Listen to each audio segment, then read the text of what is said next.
राम नाम ही एक ऐसा मंत्र है जो हर हाल में आप उसका सुमिरन भजन कर सकते हैं।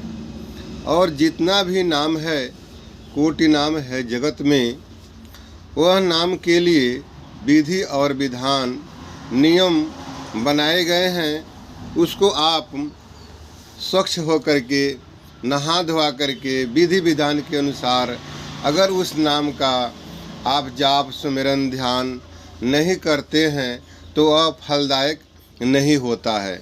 लेकिन राम नाम ही एक ऐसा नाम है जो हर हाल में उठत बैठत सोवत जागत करत काम निष्काम सुमिरन भजन निरंतन कर लो निस्दिन आठवयाम।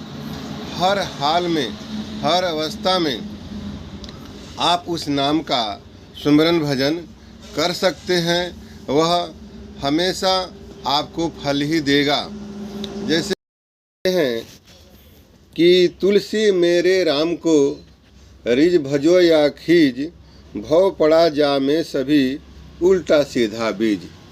जैसे बीज आप भूमि यानी ज़मीन में किसी प्रकार से भी डाल दीजिए तो वह जम जाता है, वैसे ही राम नाम एक ऐसा मंत्र है जो आप किसी भी तरह से, भाव से, कुभाव से, अनक से, आलस से, गोस्वामी जी ने तो कहा कि भाव कुभाव अनक हालसहूँ, नाम जपत मंगल दिस दसहूँ। यानी भाव से कुभाव से जैसे भी अगर राम नाम जपते हैं तो दसों दिशाओं में मंगल ही मंगल होगा। वैसे ही राम नाम आप हर अवस्था में जप सकते हैं, आपको फलदायक ही फलदायक है। तो हमारे सतराम बाबा तो बिल्कुल ही सहज ही उपाय उन्होंने इसका बताया कि उठत बैठत सोवत जागत करत काम निष्काम सुमिरन भजन निरंतन कर लो निस्दिन आठवयाम। ना 8 जाम यानी एक जाम में 3 घंटा होता है और 8 जाम यानी 24 घंटा आप उस राम नाम का सुमिरन भजन कर सकते हैं। बस आपको तरीका मालूम होना चाहिए। इसके लिए संतों की सत्संग करने से वह तरीका मालूम हो जाएगा, जिससे 24 घंटा आप उस राम नाम का सुमिरन भजन कर सकते हैं। घर गृहस्थ में रहते हुए, धंधा व्यवसाय करते हुए, जो भी काम है आपके पारिवारिक, सब काम करते हुए आप सुमिरन भजन कर सकते हैं। ऐसा संतों ने युक्ति बताया है, ऐसे भजन करने का तरीका बताया है। आप 21,600 राम नाम आप किताब से राम नाम अंकावली देख करके राम नाम पढ़ सकते हैं। अंकावली 2 घंटा देख करके पढ़ने का विधान सतराम बाबा ने बताया, जिससे जो राम नाम का सुमिरन भजन करता है उसका इस लोक में लाभ और परलोक में भी निर्वाह होता है। इसके लिए यह राम नाम अंकावली है जो गृहस्थ आश्रम में रह करके, इसलिए कि गृहस्थ आश्रम में रहते हुए जो जिज्ञासु है, जो सेवक है, उसको हर एक चीज़ की आवश्यकता होती है। लोक में भी उसको लाभ चाहिए और परलोक में भी उसको निर्वाह चाहिए। इसके लिए राम नाम अंकावली जो देख करके पढ़ा जाता है, उससे सब लोक की भी लाभ होता है और परलोक का भी निर्वाह होता है।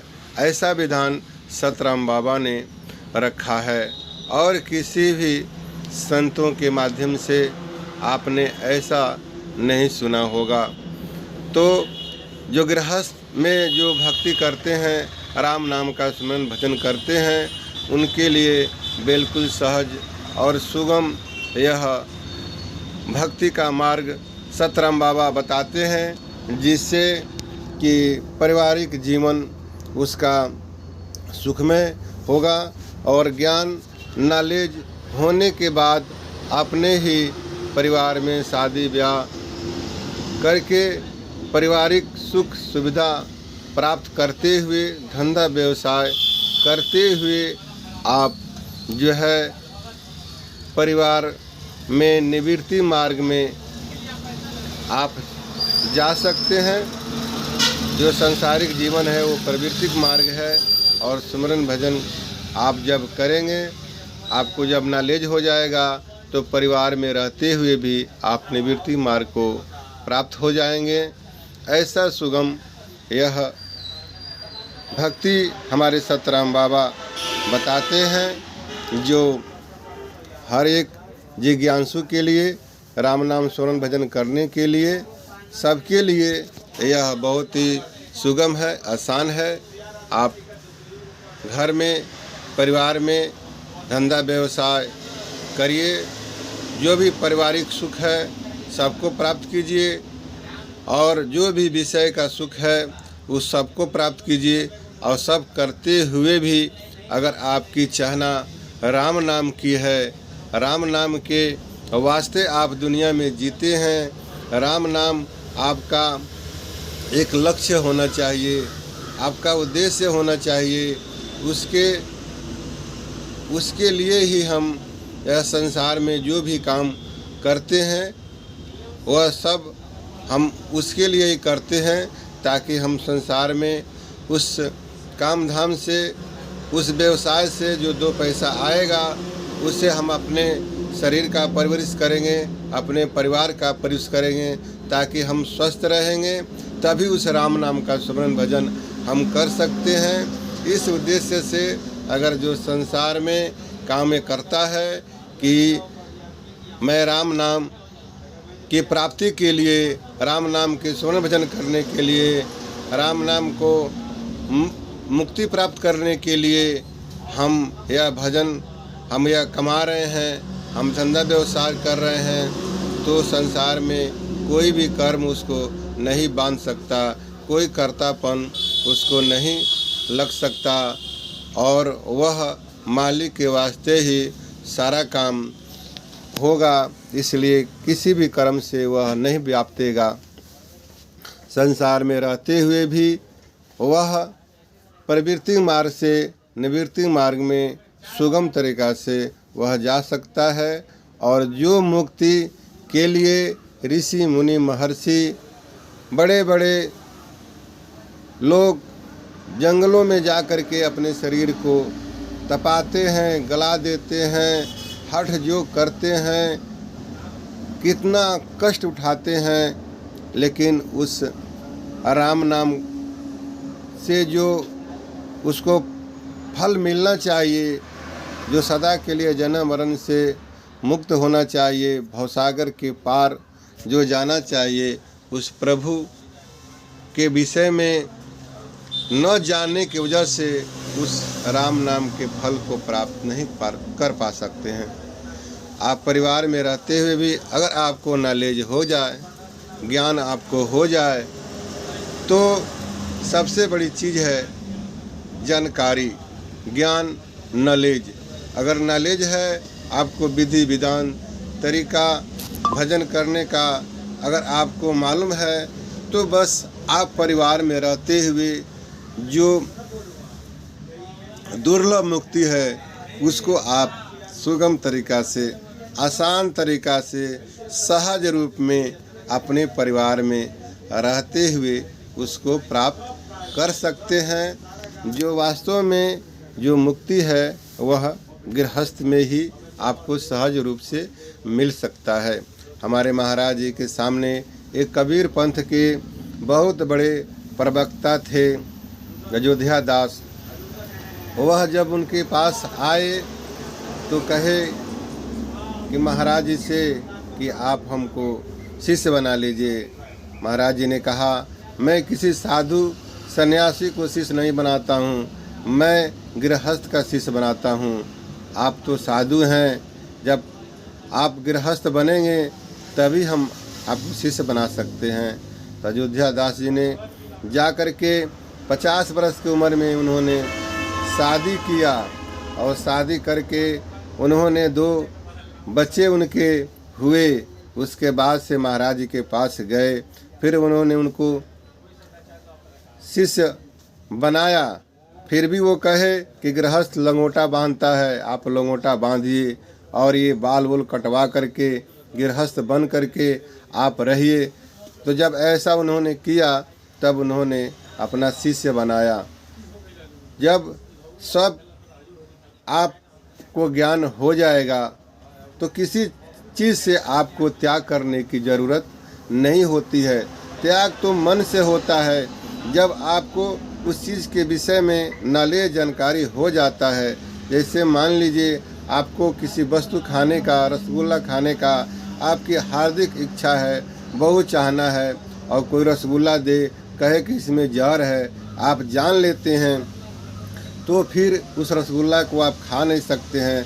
जैसे जानकारी होता है कि इसमें जहर है, आपकी आसक्ति उसमें से हट जाता है, एकदम सहज में हट जाता है। वैसे ही ज्ञान और नॉलेज है। नॉलेज ज्ञान जब मिलेगा आपको, तब जो छूटने वाली वस्तु है वो सहज रूप में छूट जाएगा, और जो आपको प्राप्त करने की चीज़ है वो सब प्राप्त हो जाएगा। और जीवन में जो भी आपके सुख सुविधा आपको चाहिए वो समय के अनुसार सब कुछ मिलता रहेगा राम नाम के भजन करने से। और समय के अनुसार जो कुछ छूटना होगा वह सब छूट जाएगा। ऐसा कोई भी आपके रास्ते में बाधा नहीं है। संसारिक जो आप गृहस्थ में रहते हुए आप जीवन यापन करते हैं, भक्ति करने से कोई भी बाधा नहीं होता है। इसलिए राम नाम उठत बैठत सोवत जागत हर हाल में आप राम नाम कीजिए। आपका एम, लक्ष्य, उद्देश्य यह होना चाहिए कि हमको सदा के लिए जन्म मरण से मुक्त होना है। इस उद्देश्य में जी रहा हूँ, और जब तक हम जिंदे हैं, जब तक इस शरीर में हैं, तब तक इस शरीर को स्वस्थ रखना है। इसलिए हम काम धाम जो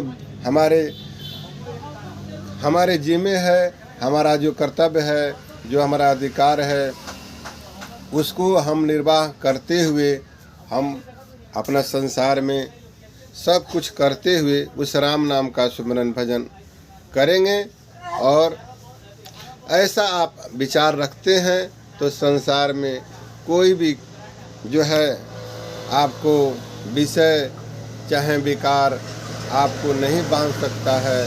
सब कुछ करते हुए, सारे विषय का भोग करते हुए, संसारिक आप सुख प्राप्त करते हुए उस राम नाम का अगर आप सुमिरन भजन करते हैं सतराम बाबा के बताए हुए नियम के अनुसार, तो सहज में ही आप राम नाम से आप सदा के लिए जन्म मरण से मुक्त हो सकते हैं। दुर्लभ मुक्ति को आप प्राप्त कर सकते हैं। इसलिए हर हाल में राम नाम का सुमिरन भजन कीजिए।